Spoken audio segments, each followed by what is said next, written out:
Assalamualaikum warahmatullahi wabarakatuh. Oke, pada video ini kita lanjutkan lagi pembahasan soal KSM IPA untuk jenjang MTS tahun 2022 dan ini merupakan video bagian yang kelima. Untuk video bagian 1 sampai ke 4, jika teman-teman belum menyaksikan videonya, nanti linknya akan saya sertakan di deskripsi. Oke, di video yang keempat kita sudah membahas sampai di soal nomor 35 ya, tentang rangkaian listrik. Dan di video kelima ini kita akan mulai dari soal nomor 36. Oke, kita akan lihat soalnya. Agar huruf-huruf Al-Quran terlihat dengan jelas, seorang nenek membacanya dengan menggunakan lup. Jika fokus lensa lup 10 cm, perbesaran huruf akan terlihat oleh mata nenek saat berakomodasi maksimum adalah titik-titik. Hasilnya dipisahkan dengan koma ya, jadi hasilnya dalam desimal. Oke, jadi ini mungkin kita akan pindah halaman dulu karena di sini tempatnya sangat sempit ya untuk space-nya untuk mengerjakan. Kita akan pindah halaman. Oke, kita pindahkan di sini ya untuk soal nomor 36 ini. Nah, soal nomor 36 itu soalnya berkaitan dengan loop. Jadi kita tulis dulu di sini nomor 36 itu soal ini berkaitan tentang loop. Loop itu nama lainnya adalah kaca pembesar ya. Jadi loop atau kaca pembesar itu tidak lain merupakan lensa cembung ya. Jadi ini adalah lensa cembung.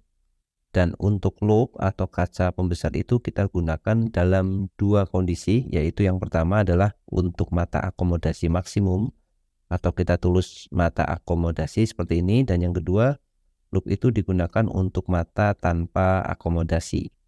Nah, untuk mata akomodasi itu loop mempunyai persamaan perbesaran atau M itu sama dengan SN per F ditambah dengan SN per PP, di mana PP itu tidak dekat mata orang yang mengawasi ya, atau mata orang yang melihat. Kemudian untuk yang tanpa akomodasi, M itu sama dengan SN per fokus.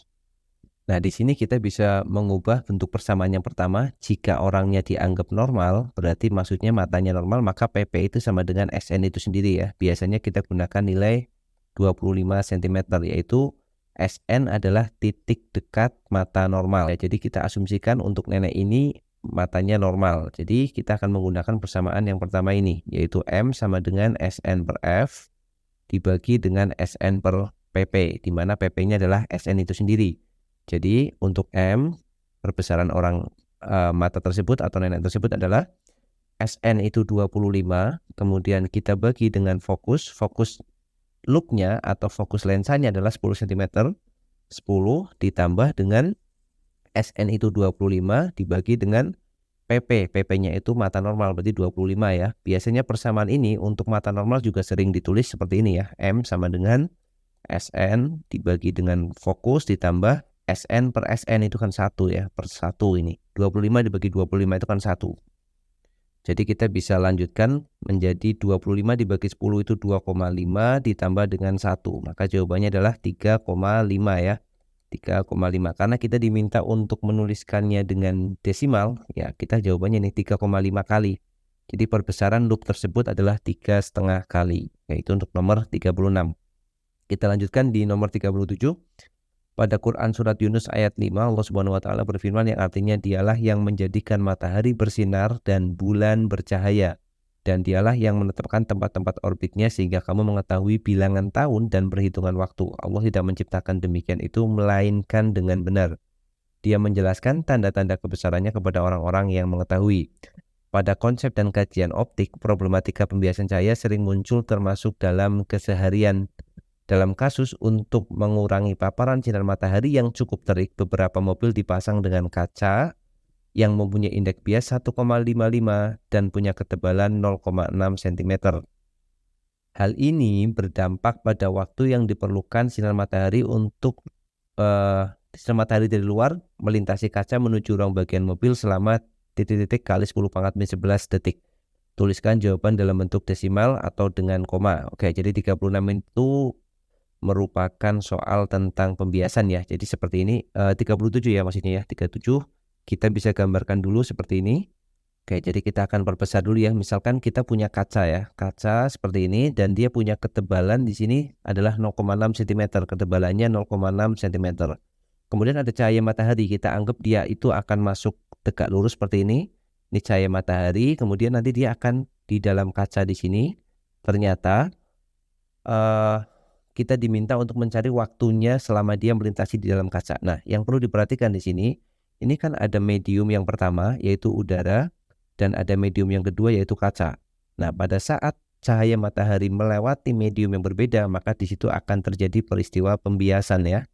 Jadi peristiwa pembiasan. Nah, di sini kita akan mencari yang pertama adalah kecepatan cahaya waktu dia di dalam kaca. Anggaplah cahaya ini akan merambat di dalam kaca dengan kecepatan V. Nah, kita tulis saja V, sedangkan cahaya pada saat di udara dia merambat dengan kecepatan C ya. Jadi C itu sama dengan kecepatan cahaya di udara, yaitu 3 kali 10 pangkat 8 meter per detik atau meter per sekon ya. Nah, kita akan mencari dulu nilai V-nya ya. Kita bisa pakai persamaan hukum Snellius ya, atau perbandingan indeks bias juga bisa, yaitu N udara, kemudian kita kalikan dengan C, itu sama dengan N kaca, kita kalikan dengan V, itu boleh ya. Jadi N udara dikalikan dengan kecepatannya sama dengan N kaca dikalikan dengan kecepatannya. Atau biasanya sering ditulis sebagai N suatu medium itu sama dengan C per V ya, di mana C-nya itu kecepatan di udara, karena indeks bias udara, N udara itu sama dengan 1. Nah, itu kita bisa mulai dari persamaan ini juga boleh. Kalau langsung mau dipakai persamaan N kaca sama dengan C dibagi dengan V itu juga boleh ya, jadi karena hasilnya akan sama aja. Jadi yang pertama kita akan menghitung dulu nilai dari V-nya ya. Kita menggunakan persamaan yang kedua ini yang cukup mudah ya.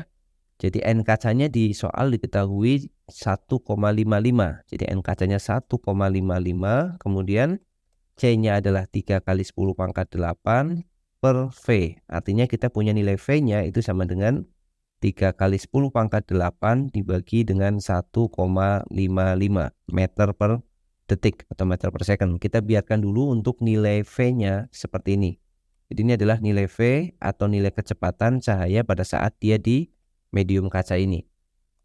Lalu kita tahu jarak yang harus ditempuh atau tebal kacanya adalah 0,6 dan kita diminta untuk menghitung waktunya. Berarti tinggal pakai persamaan GLB ya, S sama dengan V dikali dengan T, atau nilai T-nya itu sama dengan S dibagi dengan V.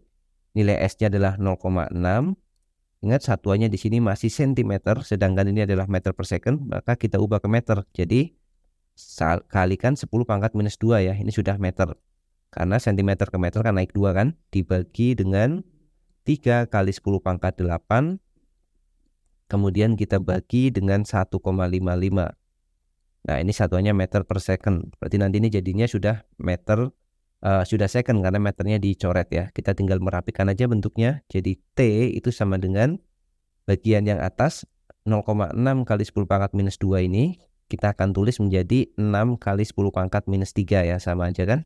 6 kali 10 pangkat minus 3, kemudian dikalikan 1,55-nya akan naik jadi 1,55, kemudian 3 kali 10 pangkat 8-nya kita biarkan 3 kali 10 pangkat 8. Maka ini 3 dengan 6-nya bisa kita coret dapat 2, tinggal 2 kali 1,55, kita tulis dulu 2 kali 1,55 dikalikan 10 pangkat minus 3 minus 8 jadi minus 11 ya. Sedangkan 2 kali 1,55 itu adalah 3,1 ya. Jadi ini 3,1 kali 10 pangkat minus 11 sekon atau 11 detik. Nah, tadi di soalnya sudah diberikan angka 10 pangkat minus 11 ya. Jadi kita tinggal mengisikan di sini adalah 3,1. Nah, oke, itu untuk jawaban di soal nomor 37 ya, seperti itu. Oke, kita kembali ke soal 38 ya, di soal yang aslinya. Oke, ini 36, 37, oke 38 sekarang.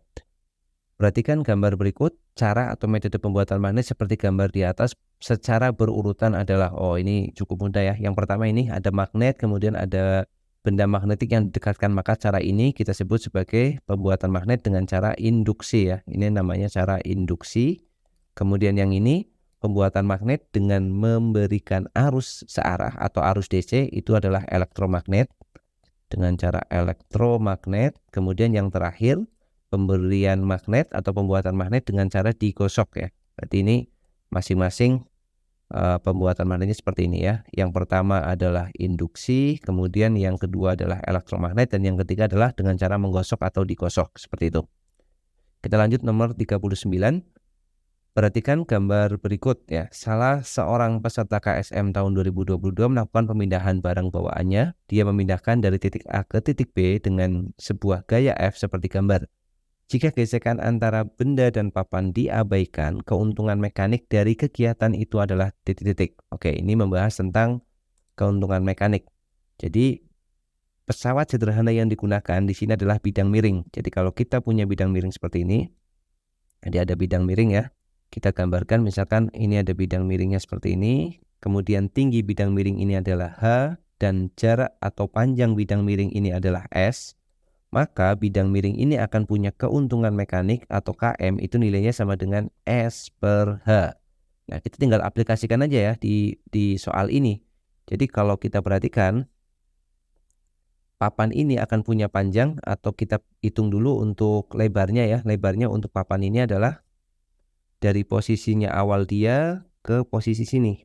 Nah, panjangnya untuk yang bagian horizontal itu adalah 600 cm atau kita buat 6 meter. Jadi yang ini 6 meter. Kemudian tingginya berarti kalau dari atas sampai bawah itu kan 900 cm atau 9 meter. Padahal tinggi yang ini itu kan 1 meter kan. Berarti yang atas saja, ketinggian bagian yang atas saja yang di bidang miring itu berarti 8 meter.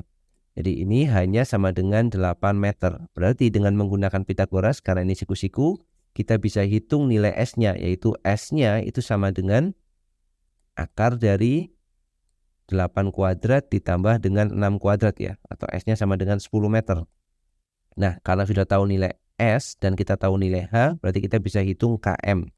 Atau keuntungan mekanisnya itu sama dengan S per H. Nilai S-nya adalah 10, kemudian nilai H-nya adalah 8. 10 per 8. Nah, di sini kita diminta menuliskan dalam bentuk pecahan biasa yang paling sederhana ya. Kita bagi semua dengan 2, ini dapat 5, ini dapat 4 ya. Jadi bagi 2 5, bagi 2 4. Maka keuntungan mekaniknya adalah 5 per 4. Karena penulisannya harus dalam pecahan. Oke, itu nomor 39. Kita lanjutkan di nomor 40 ya, nomor terakhir. Perhatikan terjemah hadis berikut. Rasulullah SAW bersabda, setiap hal yang tidak ada zikir kepada Allah adalah lahwun atau sia-siaan, kesia-siaan dan permainan belaka, kecuali 4 hal, yaitu candaan suami pada istrinya, seorang lelaki yang melatih kudanya, latihan memanah dan mengajarkan renang. Nah, untuk memfasilitasi dan mewujudkan salah satu pesan di atas, pemimpin pesantren menyediakan kolam renang bagi santri dengan desain yang tampak sebagai berikut. Volume air dalam kolam renang pada mulanya adalah 100.000 liter ya. Jadi itu ada gambar kolam renangnya, kemudian volume awalnya 100.000 liter.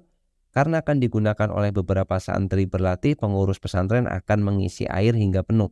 Pada saat pengisian digunakan keran air dengan luas penampang 0,01 meter kuadrat dan laju aliran keran adalah 2 meter per second. Maka waktu yang dibutuhkan untuk mengisi kolam hingga penuh adalah detik. Oke, jadi ini berkaitan dengan topik atau materi tentang debit ya. Jadi debit itu atau kita tulis biasanya menggunakan simbol Q ya. Debit itu definisinya adalah debit itu sama dengan volume dibagi dengan waktu V per T atau sama dengan luas penampang dikalikan dengan kecepatan. Jadi di sini V yang pertama ini adalah volume, kemudian V yang kedua di sini adalah kecepatan, di mana A itu adalah luas penampang. Misalkan ada selang seperti ini. Nah, A itu adalah luas penampang selang ini. Kemudian selang itu akan mengalirkan air berapa dengan kecepatan berapa. Nah, itu adalah V yang di sini. Nah, kita akan menggunakan dua persamaan ini, yaitu debit sebagai volume per waktu dan debit sebagai luas penampang dikalikan kecepatan. Kita akan samakan aja ya, karena dia sama-sama debit. Nah, di sini kolam renangnya itu mula-mula volumenya 100.000 liter. Nah, berarti kita harus tahu dulu kalau misalkan dia diisi 100.000 liter, kemudian yang kosong berapa? Berarti kita harus tahu dulu volume kolam ya. Yang pertama harus kita cari adalah volume kolam renangnya. Jadi volumenya berapa? Itu volume keseluruhan. Nah, volume kolam, kalau kita lihat ini kan bentuknya prisma ya. Karena dia punya dua sisi yang sejajar ini. Maka cara mencari prisma itu adalah, kalau kita punya volume prisma, teman-teman bisa perhatikan bagian yang ini kan sama nih. Ini kita bisa anggap dia sebagai alasnya. Kemudian bagian yang belakang sana ini kita bisa anggap sebagai tutupnya kan. Jadi volume prisma itu kan sama dengan luas alas dikalikan dengan tingginya. Nah, luas alasnya itu bentuknya kan trapesium kan. Ini kan luas alas kemudian kita kalikan dengan tinggi. Itu adalah persamaan atau rumus dari volume prisma. Luas alasnya ini bentuknya dia trapesium. Nah, kita cari dulu luas trapesium. Luas trapesium itu adalah setengah dikalikan jumlah sisi sejajar ya. Jumlah sisi sejajarnya berarti ini. Ini 200 ditambah dengan 100. Kita ubah ke dalam meter. Jadi 2 ditambah dengan 1, ya kan? 200 itu 2 meter, kemudian 1 itu adalah 100 itu 1 meter dikalikan dengan tingginya. Tingginya adalah sepanjang ini, yaitu 20. Ini adalah luas trapesiumnya. Atau kita hitung sama dengan 30 ya. Ini duanya kita coret dengan 20 dapat 10. 2 tambah 1, 3 kali 10 berarti 30. Berarti luas alasnya itu sama dengan 30 dikalikan dengan tinggi dari prismanya. Kalau kita lihat prisma tingginya adalah 10 meter ini ya. Ini adalah tinggi prisma, sedangkan tadi yang 20 meter ini adalah tinggi dari trapesium. Oke, berarti tingginya adalah 10. Berarti volume kolamnya sama dengan 300 satuannya meter kubik. Karena kita sudah hitung dia dalam meter kan. Nah, itu adalah volume total kolam. Nah, volume mula-mula air itu adalah 100.000 liter. Jadi volume awal air, volume awal itu sama dengan 100.000 liter. Nah, liter itu kan sama dengan 100.000 desimeter kubik kan. Desimeter kubik kalau kita ubah ke meter kubik berarti dia naik 1 tinggal 100 meter kubik. Itu volume awal. Padahal volume kolamnya itu 300 meter kubik, volume awalnya 100 meter kubik. Berarti harus diisi air supaya penuh, berarti harus diisinya ya tinggal sisanya aja. Harus diisi airnya berarti sama dengan 300 dikurang 100 kan. Sama dengan 200 meter kubik. Ini adalah air yang harus diisi. Nah, tinggal kita masukkan ke dalam persamaan debit yang ini. Jadi kita masukkan ya. Kan yang diminta adalah waktu yang diperlukan mengisi kolam hingga penuh kan. Untuk penuh dia harus diisi 200 meter kubik. Jadi volume per waktu sama dengan luas dikalikan kecepatan. Volumenya adalah 200, kemudian waktunya kita akan cari sama dengan luas penambangnya tadi adalah 0,01. 0,01 dikalikan kecepatan kerannya 2 meter per second kali 2. Nah, dari sini kita bisa hitung nilai T-nya ya. Jadi 200 sama dengan 0,02 T. Maka T-nya itu sama dengan 200 dibagi dengan 0,02 kan. Jadi ini biar mudah kita buat seperti ini. 2 kali 10 pangkat 2 dibagi dengan 2 kali 10 pangkat min 2 ya. 2-nya dicoret tinggal 10 pangkat 4 kan. 10 pangkat 2 dikurangi minus 2. 10 pangkat 4 atau 10.000 detik atau second. Nah, jadi dia akan penuh jika waktunya atau memerlukan waktu 10.000 detik. Nah, ini misal isiannya mintanya dalam detik ya sudah, berarti kita sudah dapat jawabannya. Nah, oke ya. Jadi seperti itu untuk pembahasan soal KSM IPA untuk MTS ya, khususnya bagian fisika kita sudah selesaikan sampai dengan nomor 40. Ya. Oke, sekian video kali ini. Semoga bermanfaat. Terima kasih ya bagi yang sudah menonton hingga selesai. Kita akan jumpa lagi di video-video pembahasan lainnya. Dan tetap semangat bagi teman-teman yang akan mengikuti KSM di tahun ini ya. Semoga video ini bisa bermanfaat bagi teman-teman semua. Assalamualaikum warahmatullahi wabarakatuh.